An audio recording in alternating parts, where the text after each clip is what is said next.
À 2 mois de la 11e édition de la conférence annuelle de l'ACA, le pays hôte, le Bénin, et la principale structure organisatrice, l'Alliance africaine du cajou, se veulent rassurants. L'édition de Cotonou tiendra ses promesses.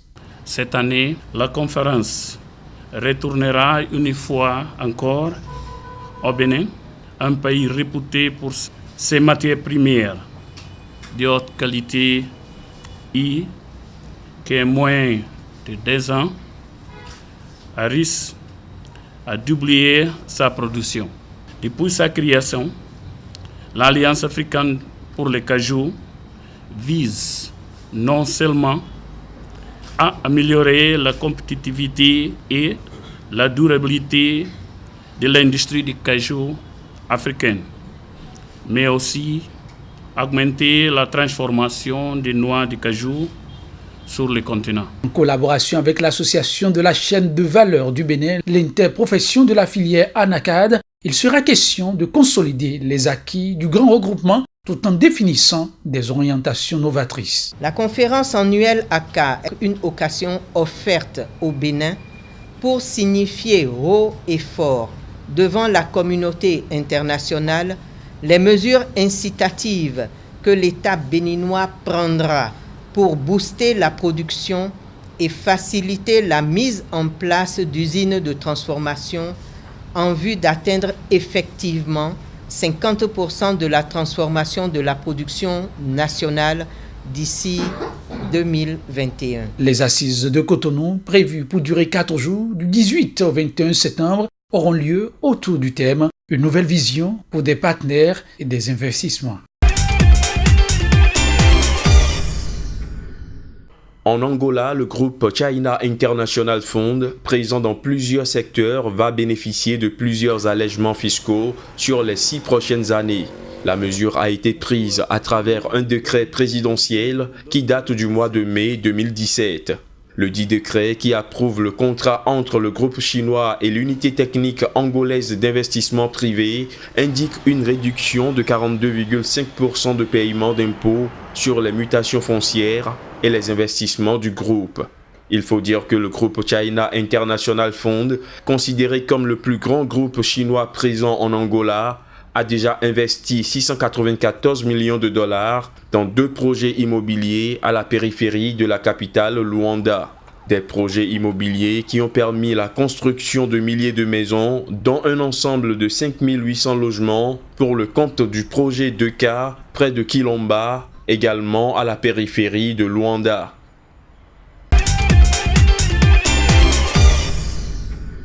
« 120 millions de dollars, c'est la somme que la Banque mondiale entend mettre à la disposition de l'État ivoirien pour le financement du projet d'infrastructure pour le développement urbain et la compétitivité des villes secondaires, destiné à créer un écosystème adéquat afin de rendre attractives certaines villes ivoiriennes.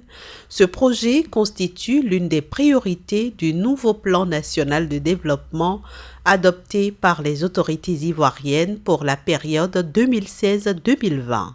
Il démarrera par Bouaké et San Pedro, respectivement 2e et 3e agglomérations les plus compétitives parmi les 14 capitales de district que compte le pays. L'objectif, c'est d'avoir un nouveau modèle de développement solidaire qui passe par un maillage de villes secondaires à même d'étayer l'investissement, la croissance et la réduction de la pauvreté dans l'ensemble du pays.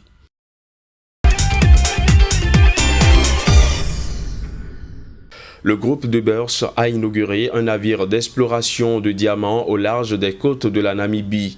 Baptisé le SS Nujoma en hommage au président fondateur de Namibie, Sam Shafishuna Nujoma, ce bateau de 113 mètres de long est le plus grand navire d'exploration et d'échantillonnage de diamants au monde.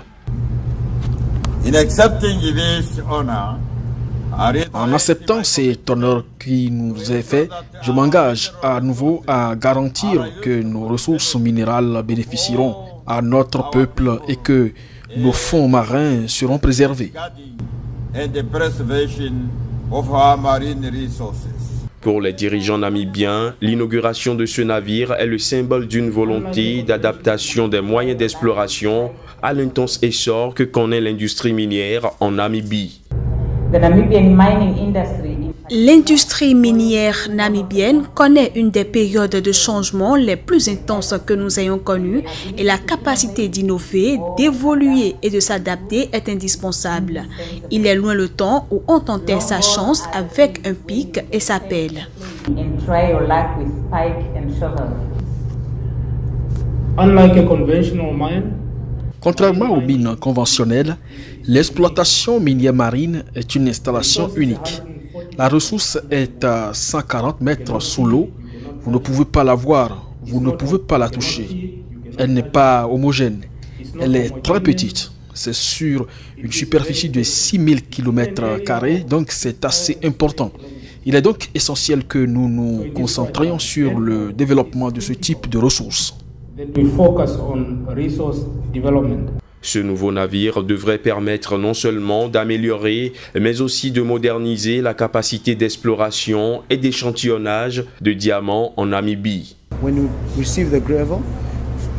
Quand nous remontons le sable sur le bateau, le reste de la matière part et nous avons aussi des diamants. Alors, nous faisons le tri, puis nous les récupérons dans les machines.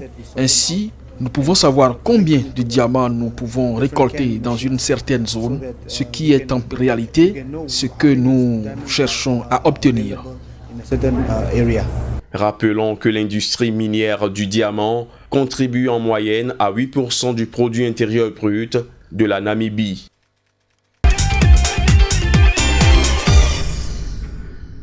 Au Ghana, le Fonds monétaire international alerte sur le risque de surendettement qui pourrait s'accroître après la prochaine émission obligataire annoncée par le gouvernement. En effet, au mois de mai dernier, le gouvernement ghanéen avait annoncé qu'il prévoit de mobiliser 10 milliards de cédis, soit 2,3 milliards de dollars, sur le marché des obligations libellées en monnaie locale. Un montant qui devrait servir à apurer les dettes contractées auprès des banques et d'autres institutions de crédit par la Société nationale d'électricité et les fournisseurs de services pétroliers publics. Cette augmentation du risque de surendettement redouté par le FMI va à l'encontre de la déclaration faite toujours au mois de mai dernier par le nouveau gouverneur de la Banque centrale du Ghana, Ernest Addison. Selon lui, ces obligations n'augmenteraient pas le stock de la dette publique si le gouvernement les émettait dans un système ad hoc et utilisait des prélèvements sur le secteur de l'énergie pour le remboursement. Rappelons que la dette du Ghana a atteint 73% du produit intérieur brut à la fin de l'année 2016.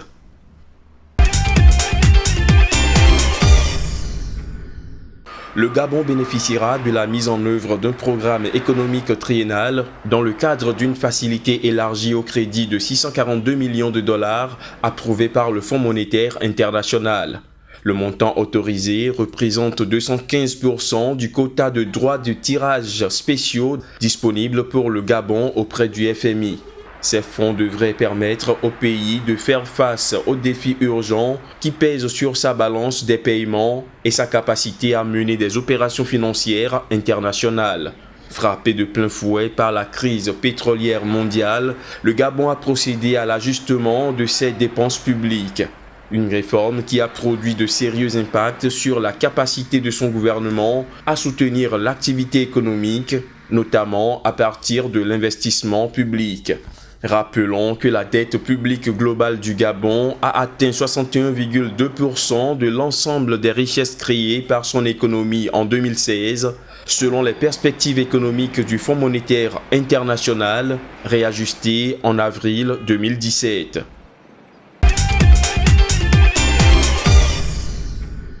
« 3,11 milliards de dollars. Ainsi s'élève la somme que la compagnie Ethiopian Airlines a injectée dans la commande de 10 gros porteurs A350-900 Airbus au salon de l'aéronautique du Bourget près de Paris.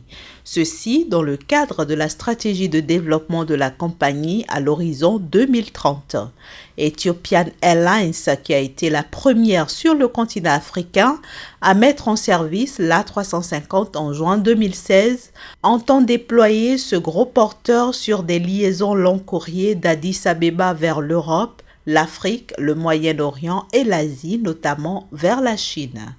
Sa commande porte à 851 le nombre total de ventes fermes enregistrées chez Airbus de la part de 45 clients dans le monde entier.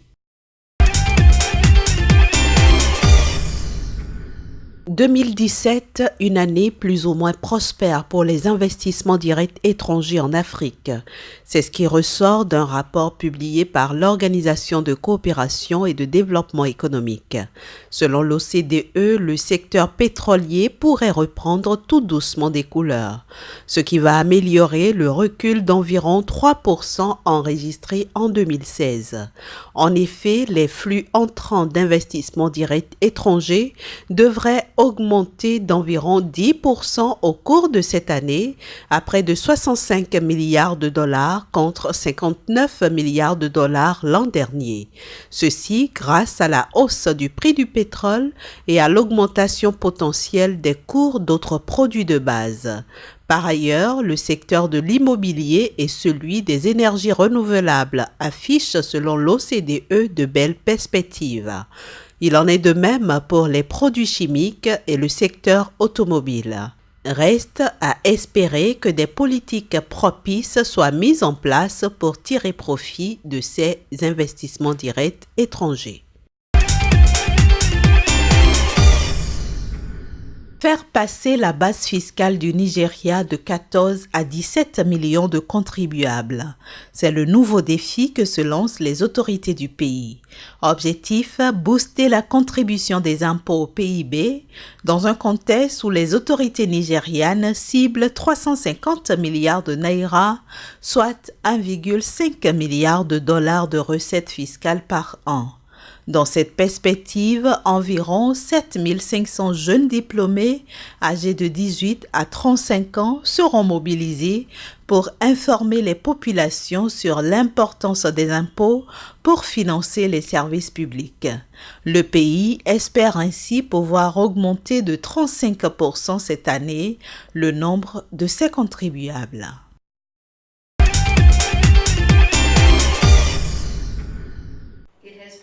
Aboutir à une compréhension commune entre les parties des actions, mesures et délais de mise en œuvre des réformes dans deux secteurs, l'éthique et l'agriculture. C'est l'objectif de la délégation de Millennium Challenge Corporation, MCC, pour sa 4e mission d'une semaine cette année au Togo. Et ceci conformément à l'agenda du programme Threshold pour lequel le Togo est éligible depuis 2015. La directrice pays de ce programme exprime la motivation et la perspective de son institution pour le Togo. Avec le gouvernement de Togo, nous sommes en train d'établir une unité de mise en œuvre.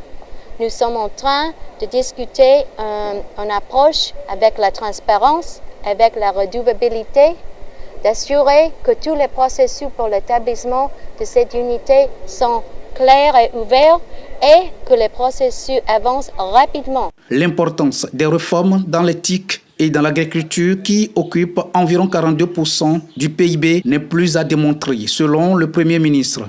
Le président de la République togolaise et le gouvernement inscrivent l'éthique comme étant l'axe principal de la mise en œuvre des réformes entreprises du fait de leurs effets multiplicateurs sur les autres secteurs de l'économie. Pour ce qui concerne l'agriculture, de par ses productions, garantissent la sécurité alimentaire pour notre pays. 2 projets sur 6 axes, dont 4 dans l'éthique, sont prévus dans les réformes envisagées dans les 2 secteurs TIC et l'agriculture, avec l'appui à l'élaboration des tests d'application du nouveau code foncier et l'établissement des sites pilotes dans chaque région du Togo.